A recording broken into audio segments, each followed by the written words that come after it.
नमस्कार मित्रों, दच competition class में आप सभी लोगों का स्वागत है। हम पढ़ रहे हैं पेट सिलेबस। पेट सिलेबस में हम पढ़ रहे हैं भारतीय संविधान। भारतीय संविधान में आज का हमारा टॉपिक है संघीय प्रणाली, संघ एवं केंद्र शासित प्रदेश, केंद्र राज्य संबंध, न्यायिक ढांचा, सर्वोच्च न्यायालय, उच्च न्यायालय और संसदीय प्रणाली।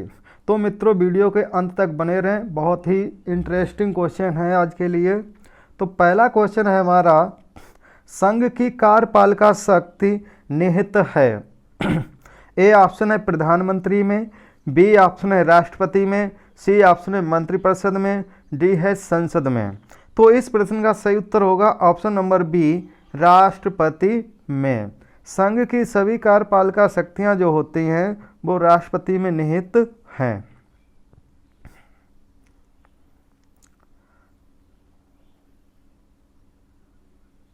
अगला क्वेश्चन हमारा, एक व्यक्ति राष्ट्रपति पद के लिए अधिकतम कितनी बार निर्वाचित हो सकता है? ए ऑप्शन है 2 बार, बी ऑप्शन है 3 बार, सी ऑप्शन है 4 बार, डी है कोई सीमा नहीं।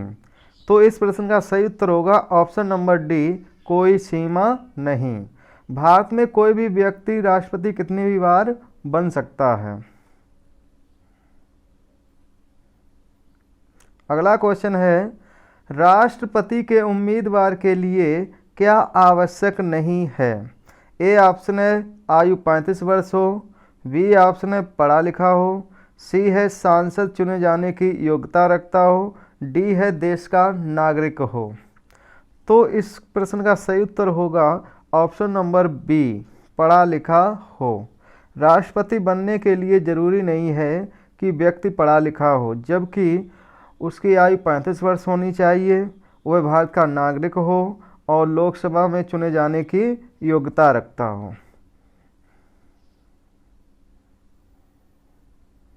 अगला है, लोकसभा और राज्यसभा की संयुक्त बैठक किसके द्वारा आहूत की जाती है? ए ऑप्शन है राष्ट्रपति द्वारा, बी ऑप्शन है लोकसभा के अध्यक्ष द्वारा, सी है संसद द्वारा, डी है राज्यसभा के सभापति द्वारा। तो मित्रों, इस प्रश्न का सही उत्तर होगा ऑप्शन नंबर ए, राष्ट्रपति द्वारा। संसद का संयुक्त अधिवेशन राष्ट्रपति जो है वो अनुच्छेद 108 के तहत बुलाता है। राष्ट्रपति संसद का संयुक्त अधिवेशन अनुच्छेद 108 के तहत बुलाता है, जिसकी अध्यक्षता लोकसभा अध्यक्ष करता है। बुलाता तो राष्ट्रपति है, लेकिन उसकी अध्यक्षता कौन करता है? लोकसभा अध्यक्ष करता है। और संसद का संयुक्त अधिवेशन कब बुलाया जाता है? संसद का संयुक्त अधिवेशन तब बुलाया जाता है जब साधारण विधेयक को लेकर दोनों सदनों के बीच में मतभेद हो। उस मतभेद को दूर करने के लिए राष्ट्रपति संसद का संयुक्त अधिवेशन बुलाता है। बुलाता अनुच्छेद 108 के तहत है। बुलाता कौन है? राष्ट्रपति। उसकी अध्यक्षता कौन करता है? लोकसभा अध्यक्ष। अगला क्वेश्चन है हमारा, भारतीय संविधान के किस भाग में केंद्र राज्य विधायी संबंध दिए गए हैं? ए ऑप्शन है भाग 10 में, बी है भाग 11 में, सी है भाग 12 में, सी डी है भाग 13 में। तो इस प्रश्न का सही उत्तर होगा ऑप्शन नंबर बी, भाग 11 में। केंद्र राज्य विधायी संबंधों का उल्लेख जो है वो संविधान के भाग 11 में है। अगला क्वेश्चन हमारा, शिक्षा जो प्रारंभ में राज्य सूची का विषय था उसे समवर्ती सूची में स्थानांतरित किस संविधान संशोधन के द्वारा किया गया? ए ऑप्शन है 24वें संशोधन द्वारा, बी है 25वें संशोधन द्वारा, सी है 42वें संशोधन द्वारा, डी है 44वें संशोधन द्वारा। तो इस प्रश्न का सही उत्तर होगा ऑप्शन नंबर सी, 42वें संशोधन द्वारा। 42वें संशोधन द्वारा राज्य सूची का विषय जो था शिक्षा, उसको कहाँ पहुँचाया गया? समवर्ती सूची में। और 42वां संविधान संशोधन जो हुआ था ये 1976 में हुआ था। अगला क्वेश्चन है हमारा, भारत में नई संसदीय प्रणाली की शुरुआत कब हुई? ए ऑप्शन है 1984 ईस्वी, बी है 1987 ईस्वी, सी है 1991 ईस्वी, डी है 1994 ईस्वी। तो इस प्रश्न का सही उत्तर होगा ऑप्शन नंबर सी 1991 ईस्वी। और संसदीय प्रणाली जो है ये संसदीय प्रणाली ब्रिटेन से ली गई है।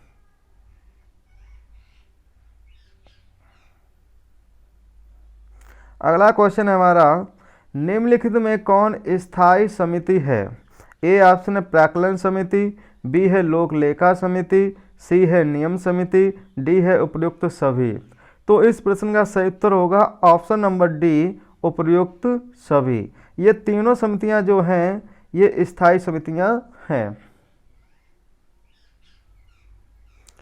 अगला क्वेश्चन है हमारा, प्राक्कलन समिति के सदस्य ए ऑप्शन है केवल लोकसभा से चुने जाते हैं, बी ऑप्शन है राज्यसभा से चुने जाते हैं, सी है लोकसभा और राज्यसभा दोनों से चुने जाते हैं, डी है लोकसभा के अध्यक्ष द्वारा नामित किए जाते हैं। तो इस प्रश्न का सही उत्तर होगा ऑप्शन नंबर ए केवल लोकसभा से चुने जाते हैं। प्राक्कलन समिति के जो सदस्य होते हैं वो लोकसभा से चुने जाते हैं। अगला क्वेश्चन हमारा, सरकारिया आयोग संबंधित है। बहुत ही महत्वपूर्ण क्वेश्चन है ये। सरकारिया आयोग संबंधित है। ए ऑप्शन है उच्च शिक्षा से, बी है नदी जल विवादों से, सी है शेयर घोटालों से, डी है केंद्र राज्य संबंधों से। तो इस प्रश्न का सही उत्तर होगा ऑप्शन नंबर डी केंद्र राज्य संबंधों से। और सरकारिया आयोग का गठन मार्च 1983 में किया गया था। ये 10वीं बार परीक्षा में पूछा हुआ क्वेश्चन है। सरकारिया आयोग किससे संबंधित है? केंद्र राज्य संबंध। अगला क्वेश्चन हमारा, निम्नलिखित में से कौन सा राज्य सूची का विषय नहीं है? ए है पुलिस, बी है न्याय, सी है जेल, डी है सीमा कर। तो इस प्रश्न का सही उत्तर होगा ऑप्शन नंबर डी सीमा कर।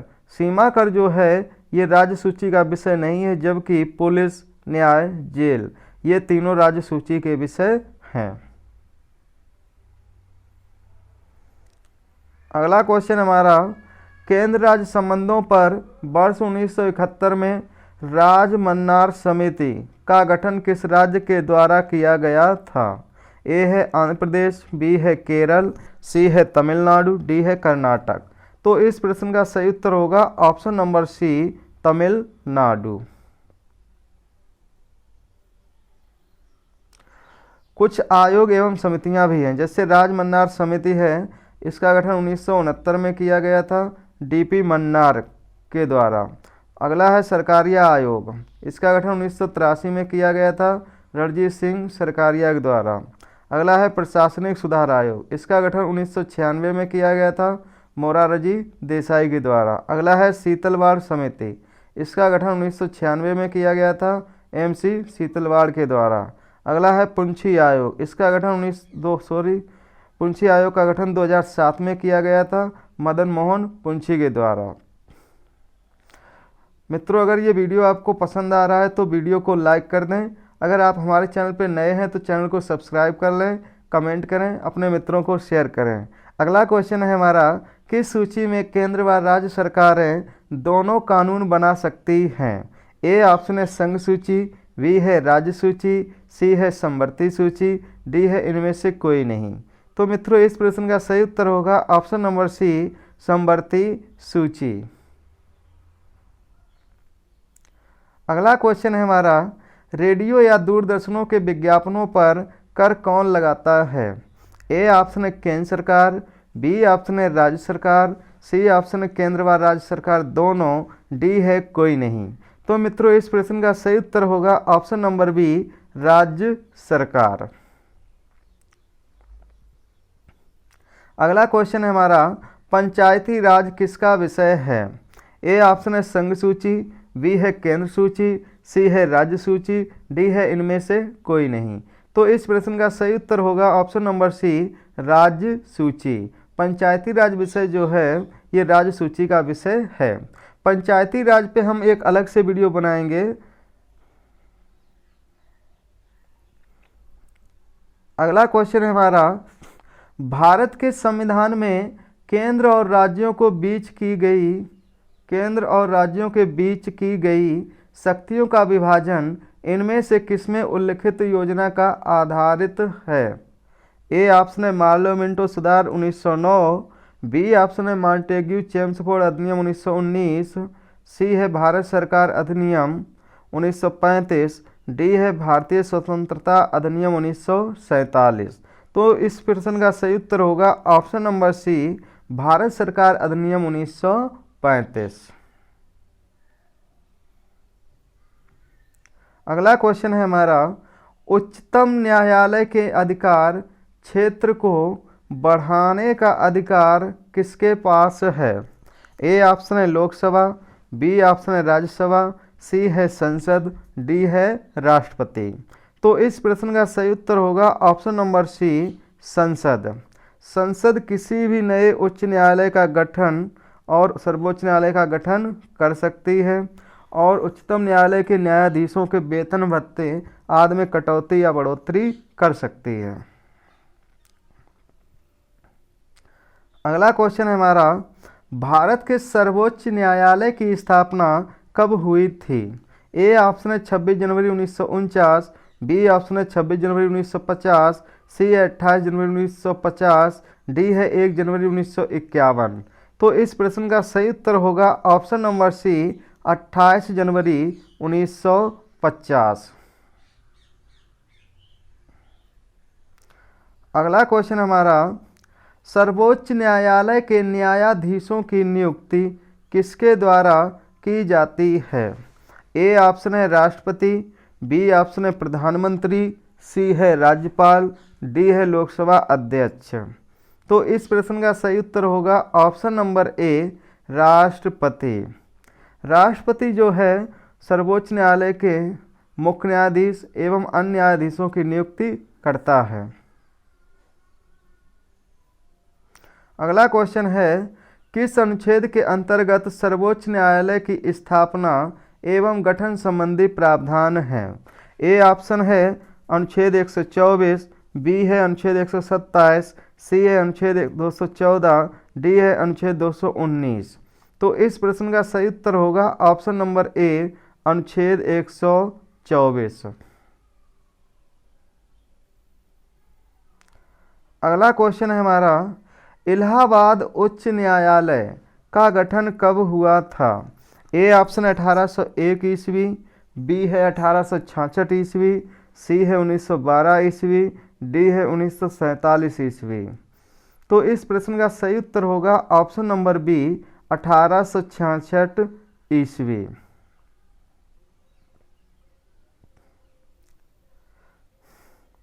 अगला क्वेश्चन हमारा, सर्वोच्च न्यायालय के न्यायाधीश कितने वर्ष की आयु तक पद पर बने रहते हैं? ए ऑप्शन है 60 वर्ष, बी है 62 वर्ष, सी है 65 वर्ष, डी है 66 वर्ष। तो इस प्रश्न का सही उत्तर होगा ऑप्शन नंबर सी, 65 वर्ष। सर्वोच्च न्यायालय के जो न्यायाधीश होते हैं वो 65 वर्ष की आयु तक अपने पद पर बने रह सकते हैं और कार्यकाल इनका होता है 5 वर्ष का। मतलब जो भी पहले हो, यदि कार्यकाल पूरा हो रहा है या फिर एज पूरी हो रही है। अगला क्वेश्चन है हमारा, आंध्र प्रदेश एक भाषाई राज्य के रूप में कब गठित किया गया? ए ऑप्शन है 1950, बी ऑप्शन है 1956, सी है 1953, डी है 1961। तो इस प्रश्न का सही उत्तर होगा ऑप्शन नंबर सी, 1953। आंध्र प्रदेश का गठन जो है भाषा के आधार पे सबसे पहले किया गया था 1 अक्टूबर 1953 में। 1 अक्टूबर 1953 में आंध्र प्रदेश का गठन किया गया था। अगला क्वेश्चन है, 500 से अधिक देशी रियासतों के भारत में विलय के लिए कौन उत्तरदायी था? ए ऑप्शन है भीमराव अंबेडकर, बी ऑप्शन है सरदार बलदेव सिंह, सी है जवाहरलाल नेहरू, डी है सरदार वल्लभ भाई पटेल। तो इस प्रश्न का सही उत्तर होगा option number D, Sardar Vallabh भाई पटेल। 3 ऐसी देशी रियासतें थीं जिसमें जूनागढ़ को जनमत संग्रह के द्वारा, हैदराबाद को पुलिस कार्रवाई द्वारा, जम्मू कश्मीर को विलय पत्र के द्वारा भारत में शामिल किया गया था। जूनागढ़ को जनमत संग्रह के द्वारा, हैदराबाद को पुलिस कार्रवाई के द्वारा और जम्मू कश्मीर को विलय पत्र के द्वारा भारत में शामिल किया गया था।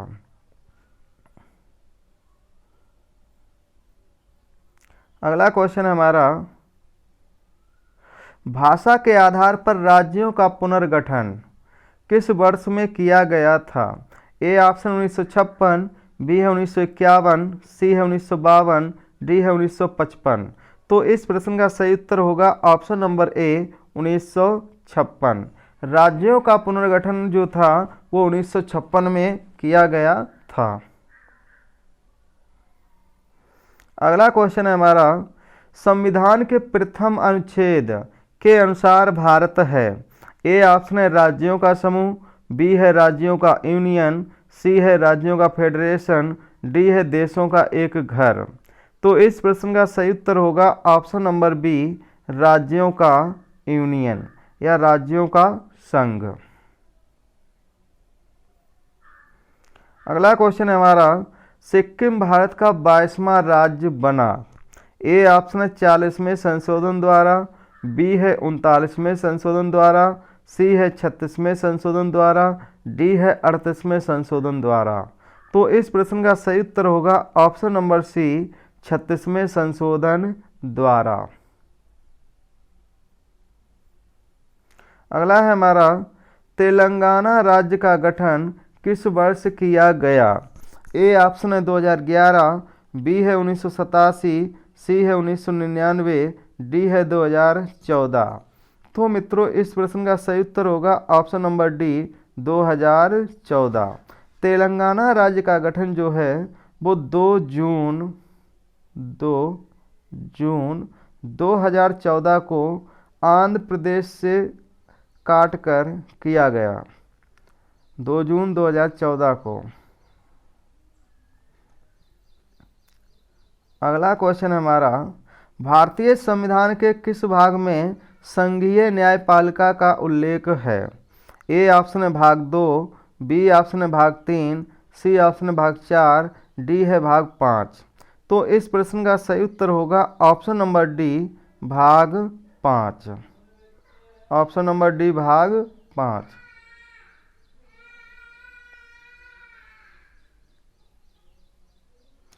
अगला क्वेश्चन हमारा, निम्नलिखित में से किसके अंतर्गत भारत में सर्वप्रथम सर्वोच्च न्यायालय की स्थापना हुई? ए ऑप्शन है चार्टर अधिनियम 1953, बी ऑप्शन है भारत सरकार अधिनियम 1935, सी है रेगुलेटिंग अधिनियम 1773, डी है भारतीय संविधान अधिनियम 1950। तो इस प्रश्न का सही उत्तर होगा ऑप्शन नंबर सी, रेगुलेटिंग अधिनियम 1773। और स्थापना किसकी हुई थी? कलकत्ता उच्च न्यायालय की। अगला क्वेश्चन है हमारा, जब राष्ट्रपति और उपराष्ट्रपति दोनों के पद खाली हों तब उनके काम कौन करेगा? ए ऑप्शन है लोकसभा अध्यक्ष, बी ऑप्शन है प्रधानमंत्री, सी है भारत के मुख्य न्यायाधीश, डी है महान्यायवादी। तो इस प्रश्न का सही उत्तर होगा ऑप्शन नंबर सी, भारत के मुख्य न्यायाधीश। यदि राष्ट्रपति भी ना हो, उपराष्ट्रपति भी ना हो, तो ऐसी स्थिति में भारत के मुख्य न्यायाधीश राष्ट्रपति के सभी कार्य वहन करते हैं और राष्ट्रपति को जो सुविधाएं दी जाती हैं वही सारी सुविधाएं भारत के मुख्य न्यायाधीश को मिलेंगी। अगला क्वेश्चन है, भारत में कुल कितने उच्च न्यायालय हैं?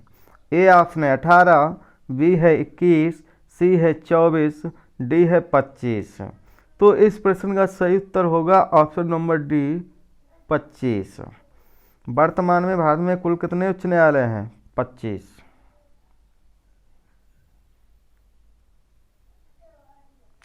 अगला है, किस केंद्र शासित प्रदेश का अपना उच्च न्यायालय है?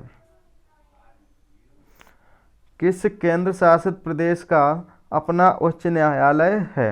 ए ऑप्शन है चंडीगढ़, बी है दिल्ली, सी है पुदुचेरी, डी है दमन व दीव।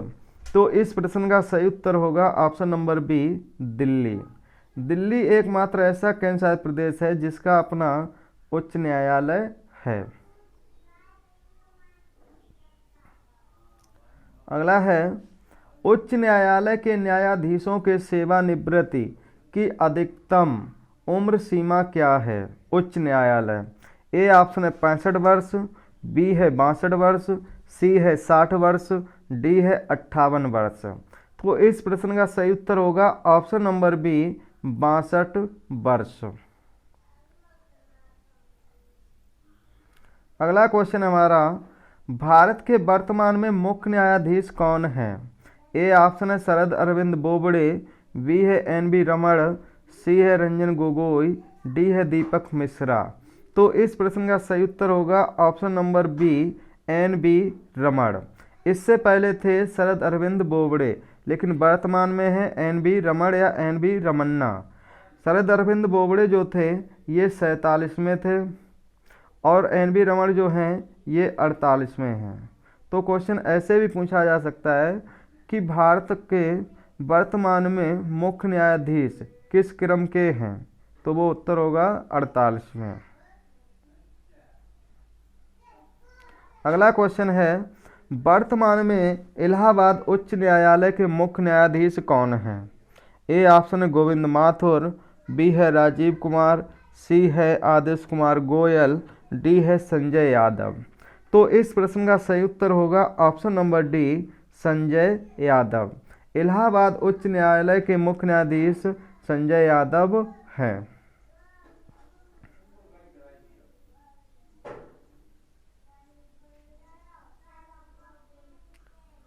अगला क्वेश्चन है हमारा, भारत में उच्च न्यायालय के प्रधान न्यायाधीश के पद पर आसीन सर्वप्रथम महिला न्यायाधीश कौन थी?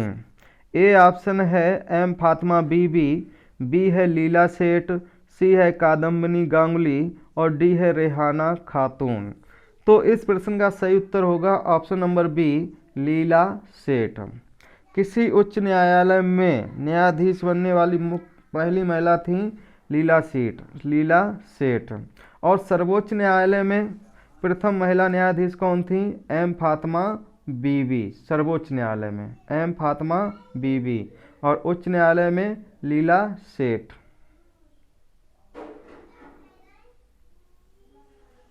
अगला क्वेश्चन है हमारा, केंद्र राज्य संबंध में विवाद का एक कारण रहा है। ए ऑप्शन है राष्ट्रपति का पद, बी ऑप्शन है राज्यपाल का पद, सी है प्रधानमंत्री का पद, डी है मुख्यमंत्री का पद। तो इस प्रश्न का सही उत्तर होगा ऑप्शन नंबर बी, राज्यपाल का पद। अगला क्वेश्चन है, हमारे संविधान में आर्थिक नियोजन शामिल है। ए ऑप्शन है संघ सूची में, बी है राज्य सूची में, सी है समवर्ती सूची में, डी है इनमें से कोई नहीं। तो इस प्रश्न का सही उत्तर होगा ऑप्शन नंबर सी, समवर्ती सूची में। अगला क्वेश्चन है हमारा, केंद्र और राज्यों के बीच वैधानिक शक्तियों का बंटवारा किस सूची में दिया गया है? ए ऑप्शन है 5वीं, बी है 6वीं, सी है 7वीं, डी है 8वीं। तो इस प्रश्न का सही उत्तर होगा ऑप्शन नंबर बी, 6वीं सूची। अगला क्वेश्चन है हमारा, यदि राष्ट्रपति त्यागपत्र देना चाहे तो वह अपना त्यागपत्र किसे संबोधित करेंगे? ए ऑप्शन है प्रधानमंत्री को, बी है लोकसभा अध्यक्ष को, सी है भारत के महान्यायवादी को, डी है भारत के मुख्य न्यायाधीश को। दोस्तों इस क्वेश्चन में चारों ऑप्शन गलत दिए गए हैं। राष्ट्रपति अपना त्यागपत्र उपराष्ट्रपति को सौंपता है। राष्ट्रपति अपना त्यागपत्र किसको देता है? उपराष्ट्रपति को। और उपराष्ट्रपति अपना त्यागपत्र किसे देता है? राष्ट्रपति को। इसमें ये चारों ऑप्शन गलत हैं। सही होगा उपराष्ट्रपति। राष्ट्रपति अपना त्यागपत्र उपराष्ट्रपति को संबोधित करेंगे।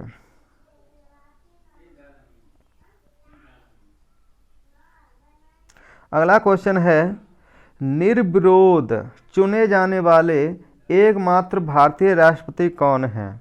ए option doctor Rajendra Prasad, B है नीलम संजीव रेड्डी, सी है डॉक्टर जाकिर हुसैन, डी है ज्ञानी जैल सिंह। तो इस प्रश्न का सही उत्तर होगा ऑप्शन नंबर बी,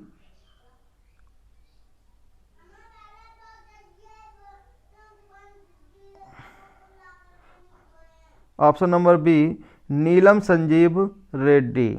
निर्विरोध चुने जाने वाले राष्ट्रपति थे नीलम संजीव रेड्डी।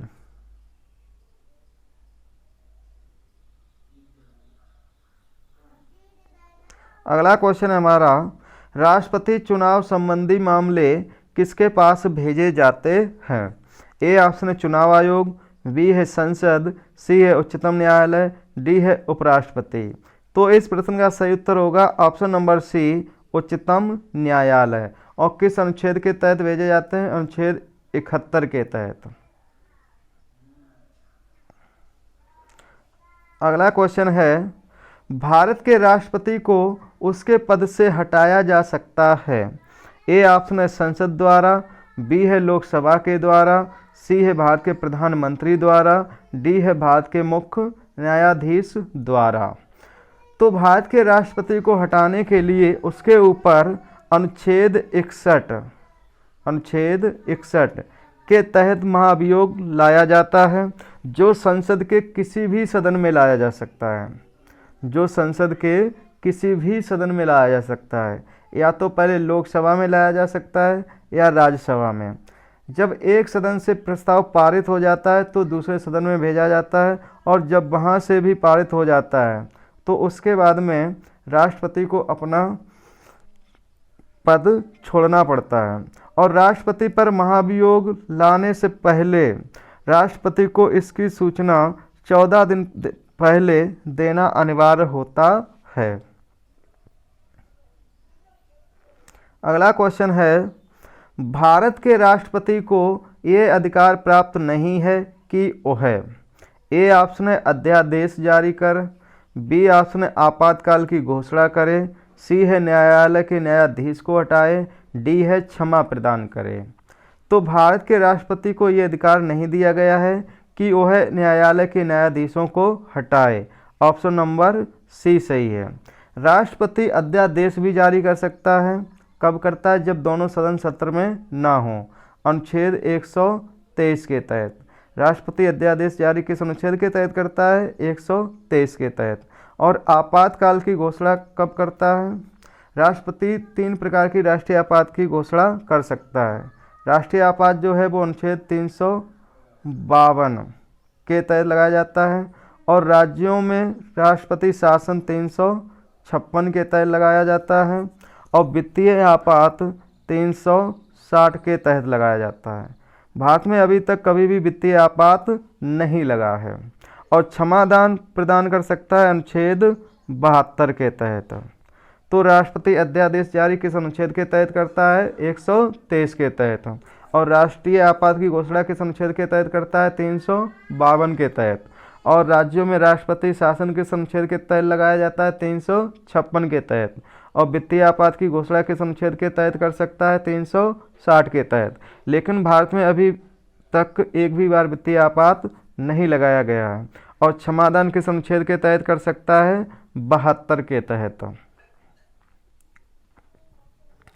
अगला क्वेश्चन है हमारा, भारतीय संविधान का कौन सा अनुच्छेद राष्ट्रपति को उच्चतम न्यायालय से परामर्श करने की शक्ति प्रदान करता है?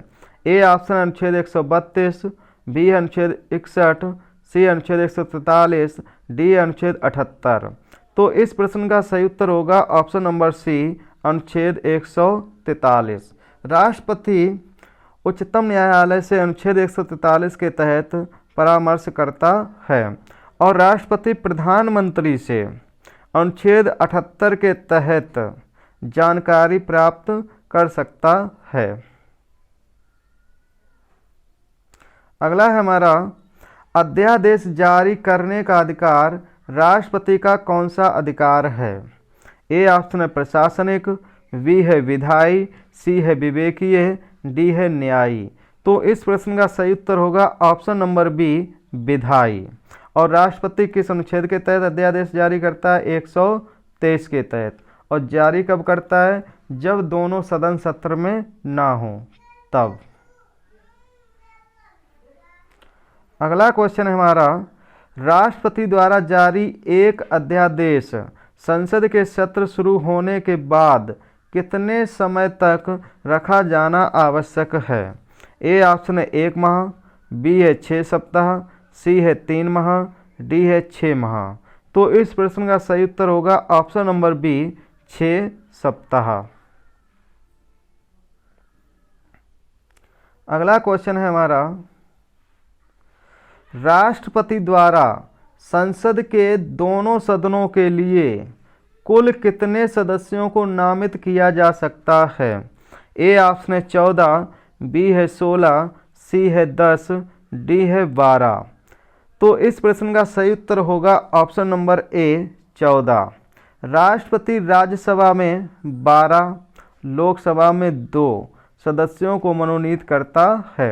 राज्यसभा में जो 12 सदस्य मनोनीत किए जाते हैं वो अनुच्छेद 280 के तहत, और लोकसभा में जो दो एंग्लो इंडियन मनोनीत किए जाते हैं वो अनुच्छेद 331 के तहत। राज्यसभा में उन सदस्यों को राष्ट्रपति नामित कर सकता है जिनको कला, साहित्य, विज्ञान, सामाजिक सेवा में विशेष जानकारी हो। अगला क्वेश्चन है हमारा भारतीय संविधान सभा ने भारतीय राष्ट्रीय ध्वज को कब अपनाया? ए ऑप्शन है 23 अगस्त 1947, बी है 13 सितंबर 1947, सी है 22 जुलाई 1947, डी है 15 अगस्त 1947। तो इस प्रश्न का सही उत्तर होगा ऑप्शन नंबर सी 22 जुलाई 1947। अगला क्वेश्चन है हमारा भारतीय संविधान कब लागू हुआ? तो इसका सही उत्तर होगा ऑप्शन नंबर बी 26 जनवरी 1950। अगला क्वेश्चन है हमारा भारतीय संविधान सभा में महिला सदस्यों की कुल संख्या कितनी थी? ए ऑप्शन है 15, बी है 13, सी है 12, डी है 10।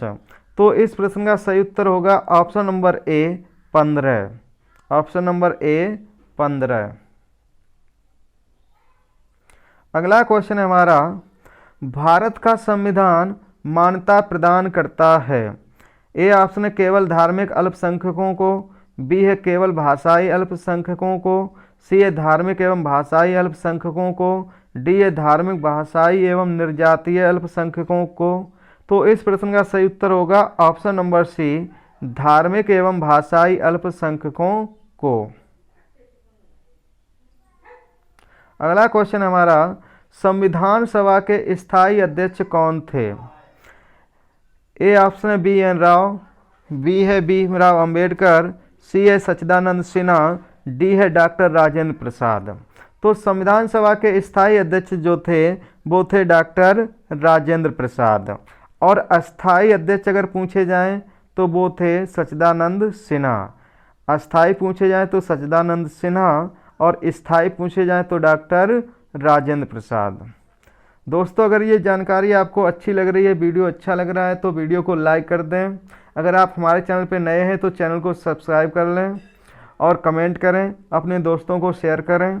अगला क्वेश्चन है हमारा निम्नलिखित में से कौन झंडा समिति का अध्यक्ष था? ए ऑप्शन है जे.बी. कृपलानी, बी ऑप्शन है डॉक्टर राजेंद्र प्रसाद, सी है सरदार पटेल, डी है भीमराव अंबेडकर। तो इस प्रश्न का सही उत्तर होगा option number B doctor Rajendra Prasad. जैसा कि मित्रों आप लोगों को पता होगा कि ज़्यादातर किताबों में झंडा समिति के अध्यक्ष दिए जाते हैं जेवी कृपलानी, जबकि झंडा समिति 2 हुई थी, दोनों में से किसी में भी जेवी कृपलानी नहीं थे। झंडा समिति के अध्यक्ष कौन थे? डॉक्टर राजेंद्र प्रसाद। अगला क्वेश्चन है, संपूर्ण भारतीय संविधान के निर्माण में संविधान सभा को कितना समय लगा? तो इस प्रश्न का सही उत्तर होगा 2 वर्ष 11 माह 18 दिन। 2 वर्ष 11 माह 18 दिन। और संविधान में जो खर्चा आया था वो लगभग 64 लाख रुपए। 64 लाख रुपए संविधान बनाने में लगभग 64 लाख रुपए खर्च हुए थे। और समय कितना लगा था? 2 वर्ष 11 माह 18 दिन। अगला क्वेश्चन है हमारा, निम्नलिखित में से कौन भारतीय राज्य व्यवस्था में सर्वोच्च है? ए ऑप्शन है संसद, बी है धर्म, सी है सर्वोच्च न्यायालय, डी है संविधान। तो इस प्रश्न का सही उत्तर होगा ऑप्शन नंबर डी, संविधान। संविधान जो है वो राज्य व्यवस्था में सर्वोच्च है। अगला क्वेश्चन है हमारा, 52वें संविधान संशोधन अधिनियम द्वारा 1985 ईस्वी में कौन सी अनुसूची को भारतीय संविधान में शामिल किया गया? ए ऑप्शन है 9वीं, बी है 10वीं, सी है 11वीं, डी है 12वीं। तो इस प्रश्न का सही उत्तर होगा ऑप्शन नंबर बी, 10वीं अनुसूची। संविधान में प्रथम